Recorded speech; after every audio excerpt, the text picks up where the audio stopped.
నేను ఇలాంటి వాళ్ళకి అందరికీ ఏం చెప్తానంటే ఫస్ట్ మీ తల్లిదండ్రుల్లో కానీ వాళ్ళ తల్లిదండ్రుల్లో కానీ ఈ లక్షణాలు ఎవరికైనా ఉన్నాయో ముందర చూసుకోండి.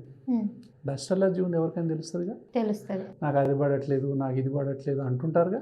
నాకు కూల్ డ్రింక్ పడవు, నాకు చాక్లెట్లు పడవు, నాకు ఫ్యాన్ ఎక్కువైతే పడదు, నాకు అగరబత్తి పెడితే పడదు, నాకు పర్ఫ్యూమ్ పడదు, పడదు పడదు పడదు అనేది ఏదైనా ఉందంటే అది అలర్జీయే పెద్దవాళ్ళలో. అలర్జీకి ఆస్తమాకి కూడా మరి డిఫరెన్స్ అంతే కదా. ఆస్తమా అంటే ఏ పని చేసినా ఆయాసం, మెట్లు ఎక్కినా, స్కూల్ బ్యాగ్ మోసినా, సైకిల్ దొక్కినా, ఏం చేసినా ఆయాసం రావటం, అలసిపోవటం, చేతగాపోవటం, నీరసం రావటం ఆస్తమా. అలర్జీ అంటే నాకు అది పడలేదు, ఇది పడలేదు, ఇది అలర్జీ. కుంకుమ పెట్టుకున్న పడదు, ఎస్, పర్ఫ్యూమ్ పడదు, సో తర్వాత అగరబత్తీలు పడవు.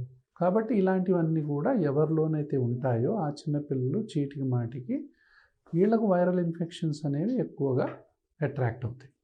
వైరల్ ఇన్ఫెక్షన్స్ ఎక్కువ అట్రాక్ట్ అయినప్పుడు ఈ పిల్లలు ఏంటంటే మెల్లగా వైరల్ ఇన్ఫెక్షన్ రావటం, అది మెల్లగా జలుబుగా మారటం, దగ్గుగా రావటం, తర్వాత జ్వరంగా మారటం, తర్వాత ఫిట్స్గా మారటం, తర్వాత అడ్మిట్ కూడా అవుతారు పోయి మళ్ళీ. ఇదొక యాంగిల్ మళ్ళీ.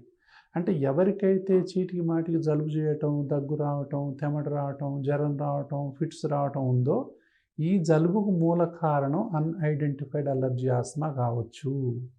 కాబట్టి ఏ పిల్లల్లోనైతే మీకు చీటికి మాటికి జలుబు చేస్తుందో, అది చేయగానే జ్వరం వచ్చి ఫిట్స్ వస్తున్నాయో వాళ్ళందరూ కూడా ఇది గమనించాలి.